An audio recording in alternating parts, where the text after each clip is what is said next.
بسم اللہ الرحمن الرحیم۔ قوم سبا کا واقعہ۔ اہل سرسار کی ایک قوم جسے قوم سبا بھی کہا جاتا ہے، اللہ تعالیٰ کی بے شمار نعمتوں کے اندر زندگی گزار رہی تھی۔ یہ قوم ایک عظیم تہذیب و تمدن کی مالک تھی۔ حضرت داؤد علیہ السلام اور حضرت سلیمان علیہ السلام کی باعظمت حکومتوں کے بعد ان کی حکومت زبان و زد خاص و عام تھی۔ کہا جاتا ہے کہ یہ لوگ گندم کے مغز سے آٹا پیس کر روٹیاں پکاتے تھے، لیکن اس سے برعکس وہ اس قدر اسراف کرنے والے ناشکرے تھے کہ انہی روٹیوں کے ساتھ بچوں کا پخانہ صاف کرتے تھے۔ بعد ازاں ان آلودہ روٹیوں کو اکٹھا کرنے سے ایک پہاڑ بن گیا تھا۔ پھر ایک صالحہ شخص نے وہاں سے گزرتے ہوئے ایک عورت کو دیکھا جو روٹی کے ساتھ بچے کے پخانے کے مقام کو صاف کر رہی تھی۔ اس شخص نے عورت سے کہا، تیرے اوپر افسوس، خدا سے ڈر، کہیں ایسا نہ ہو کہ خدا تیرے اوپر اپنا غضب ڈھائے اور تجھ سے اپنی نعمت چھین لے۔ اس عورت نے جواب میں مذاق اڑایا اور مغرورانہ انداز میں کہا، جاؤ جاؤ، گویا کہ مجھے بھوک سے ڈرا رہے ہو۔ جب تک سرسار جاری ہے مجھے بھوک سے کسی قسم کا کوئی خوف نہیں ہے۔ کوئی زیادہ عرصہ نہیں گزرا تھا کہ اللہ تعالیٰ نے ان لوگوں پر اپنا غضب ڈھایا۔ پانی جو کہ زندگی کی بنیاد ہے ان لوگوں سے چھین لیا، یہاں تک کہ قحط نازل ہوا۔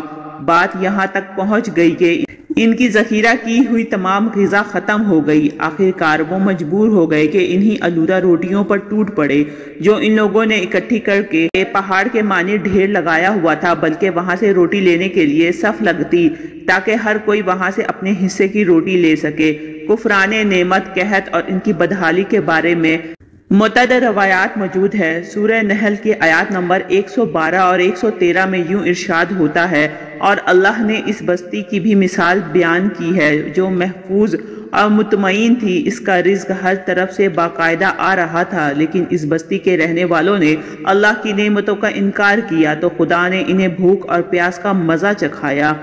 صرف ان کے ان اعمال کی بنا پر جو وہ انجام دے رہے تھے، اور یقیناً ان کے پاس رسول آیا تو ان لوگوں نے ان کو جھٹلایا، تو پھر ان تک عذاب آ پہنچا کہ یہ سب ظلم کرنے والے تھے۔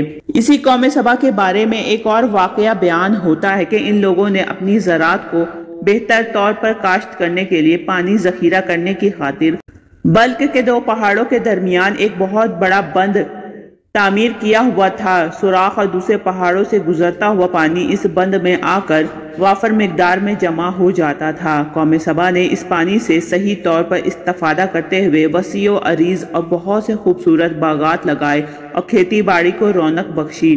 ان باغات کے درختوں کی شاخیں اس قدر پھلوں سے لدی ہوئی تھی کہ کہتے ہیں کہ اگر کوئی شخص سر پر ٹوکری رکھ کر ان کے نیچے سے گزرتا تو پھل خود بخود ٹوکری میں گرنا شروع ہو جاتے اور قلیل مدت میں ٹوکری تازہ پھلوں سے بھر جاتی۔ لیکن نعمتوں کی کثرت نے انہیں شکر کرنے کی بجائے سرمست اور غافل کر دیا تھا، یہاں تک کہ ان کے درمیان بہت بڑا طبقاتی نظام وجود میں آ چکا تھا۔ ان میں سے صاحب اقتدار لوگوں نے کمزوروں اور ضعیفوں کا خون چوسنا شروع کر رکھا تھا، یہاں تک کہ ان لوگوں نے خدا سے ایک احمقانہ التماس کیا جس کا ذکر سورہ سبا کی آیات نمبر 29 میں ملتا ہے۔ انہوں نے کہا، خدایا ہمارے سفروں کے درمیان فاصلہ زیادہ کر دے۔ انہوں نے اللہ تعالیٰ سے یہ التماس اس لیے کیا تاکہ غریبوں، بے نواح لوگوں، عمرہ اور ثروت مندان کے ہمراہ سفر نہ کرے۔ ان کی خواہش یہ تھی کہ آبادیوں کے درمیان خشکی ہو اور فاصلہ بہت زیادہ ہو تاکہ تنگ دست اور کم آمدنی والے لوگ ان کی طرح سفر نہ کر سکے۔ اللہ تعالیٰ نے ان مغرور پیٹ کے پجاریوں پر اپنا غضب نازل کیا۔ بعض روایتوں کے مطابق ان مغرور لوگوں کی آنکھوں سے دور صحرائی چوہوں نے بند کی دیواروں پر حملہ کر کے انہیں اندر سے کھوکھلا کر دیا۔ ادھر سے بارشیں زیادہ ہوئی جن کی وجہ سے سیلاب آ گیا اور اس بند میں پانی بہت زیادہ اکٹھا ہو گیا۔ اچانک بند کی دیواریں ٹوٹی اور اس سے ایک بہت بڑا سیلاب آیا جس میں تمام دیہات، آبادیاں، مال مویشی، باغات، کھیتیاں، ان کے محل اور گھر پانی میں غرق ہونا شروع ہو گئے۔ ان کے باغات اور زراعت میں سے صرف بیری کے درخت اور کچھ جھاڑیاں بچی تھی۔ خوش لحان پرندے وہاں سے کوچ کر گئے تھے، جبکہ الو اور کووں نے قوم سبا کے کھنڈرات میں اپنے گھونسلے بنائے تھے۔ اس بات کا ذکر سورہ سبا کی آیت نمبر 15 اور 16 میں ملتا ہے، اور آخر میں سورہ سبا کی آیت نمبر 17 میں قرآن کریم میں اس واقعہ کا یوں نتیجہ نکلا، یہ ہم نے ان کی ناشکری کی سزا دی ہے اور ہم ناشکروں کے علاوہ کسی کو سزا نہیں دیتے۔ سبحان اللہ۔ اس طرح کی مزید انفارمیٹیو ویڈیو کے لیے میرے چینل کو لائک اور سبسکرائب کریں۔ ملتے ہیں نیکسٹ ویڈیو میں، رکھیے گا اپنا بہت سا خیال۔ اللہ حافظ۔